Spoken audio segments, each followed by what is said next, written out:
You should be following for, at least 6 months, following regulative principles and chanting. 6 months to a year, like that.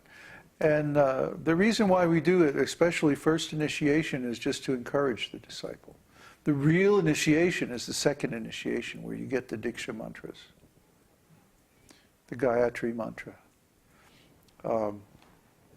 Gayatri mantras are the essence of the states of consciousness leading to self-realization. See, but somebody has to be well established in spiritual life before they can use them effectively. And to give them too soon would be very dangerous. So basically the first initiation, the Harinama initiation, is just to say, okay, you're coming along, you're on the path. But the real initiation is the second initiation. And we want to make very high standards for the second initiation.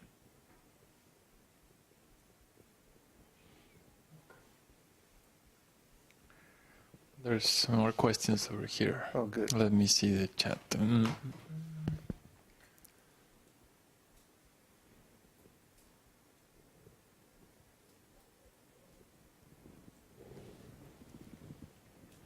Question from Tiago.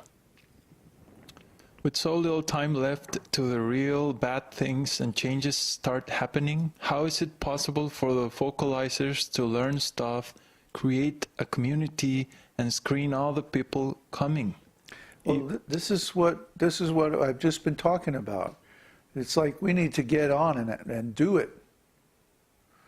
Huh? If if we are afraid of the work, or we're lazy and we just don't want to do the work, or we expect somebody else to do the work, then it's not going to get done. So it's like, just do it already.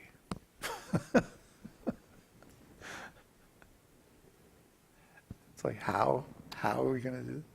Just do it.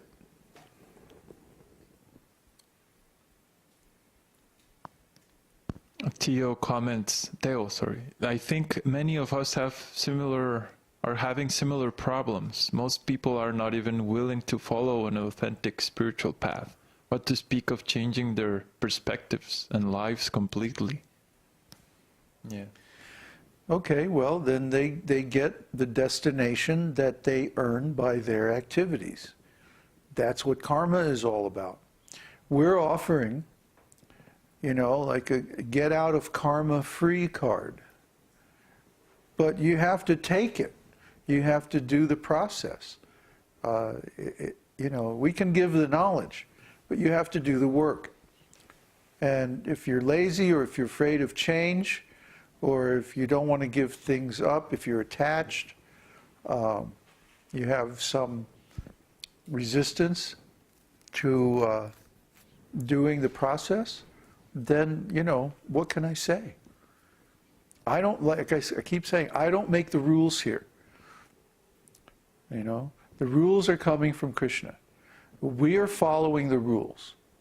If you want to follow the rules, you can get similar benefits. But you have to do it. And there's a million rationalizations and excuses why not. But that's not going to help you when the time comes and you're wondering, how you're going to deal with all these changes. What's going to help you is if you take action now.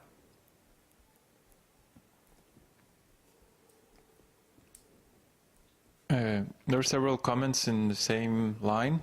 Like David Lugan says, I'm sharing the esoteric teaching bridge community with almost everyone that I have met so far. I have not met people who can't even get past the basics. Well, no wait a meat eating. minute. I think there's a big misunderstanding about how to preach. You don't go to your friends and say, hey, we have this cool website. Because you probably don't know 10,000 people. And that's about how many people it takes to find one devotee. See? The people who are coming to the website, the people who are registering on the website, they have already selected themselves. See? We get about 1,000 views a day on YouTube. And out of those people, about maybe 300 or 400 come and visit the website. And out of those, maybe 1 or 2 will actually stick around or come back and eventually register. You see? So the people who register on the website are the people that we should be preaching to. Not the people that you know, the people you meet on the street, people you run into at a party or whatever. Huh? They are not interested in the esoteric teaching.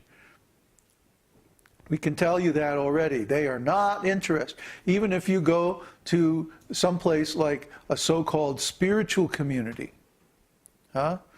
And you say, hey, there's this great website called the Esoteric Teaching. Ah, no, we're not interested.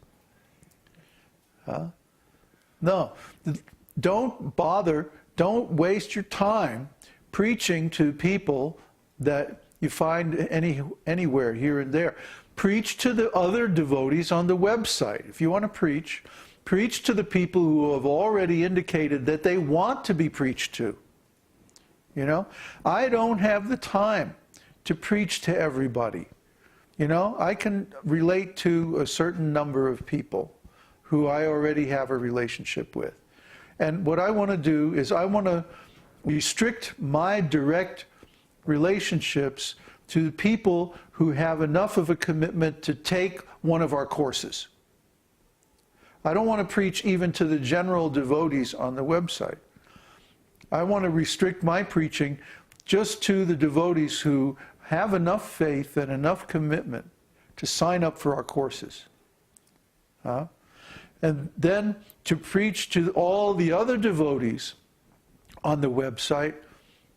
That's why we need focalizers. That's why we need some more advanced devotees who've been around for a while to take up some responsibility and start preaching to those people. Why should I be the only preacher? You know, you all have read Prabhupada's books. You all know something about this philosophy. Start getting active and start preaching to these people on the website. So that I can go on and do some more advanced work with the people who are serious students. You see?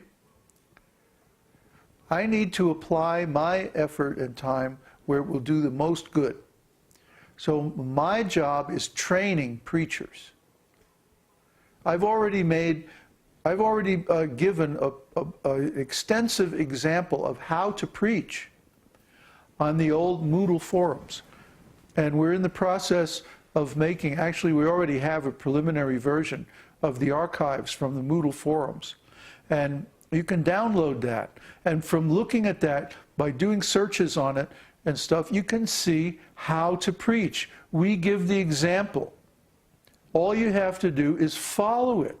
You can even copy and paste out of it.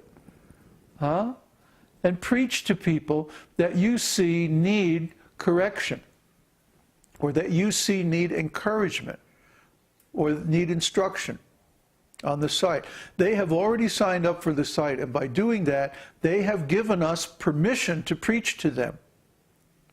So what are we going to do? Just stand around and watch them and see what they do? And then wait for Babaji to fix everything? No, Babaji doesn't have time. I'm out of time. I am out of energy. I need the other devotees to come forward. If this group is ever going to get bigger than 5 guys, if our community is actually going to grow to where it can become a safe haven for devotees. You know what I think is going to happen? I'll be very frank with you. I think we're going to go to India, we're going to get a piece of land, we're going to start establishing a farm and like that. And then meanwhile, the economy is going to go completely nuts and crash in the US and in Europe. And then what few people have any intelligence left are going to sell everything they have and take the bare minimum possessions and cash that they can get away with and run to India and join us there. And we're going to have this little little village enclave way up in the mountains of South India, in some obscure village, and basically the whole thing in the West is going to fail. That's the way it's headed right now. Now, if somebody there wants to take some responsibility and change that and make a better outcome, I would be very pleased. But I don't see that person yet. I don't see any leadership developing among the devotees. I want to see some initiative. I want to see some people actually doing something. Otherwise, how are you going to get something together that's going to help you? You know, I just don't see where the leadership is going to come from.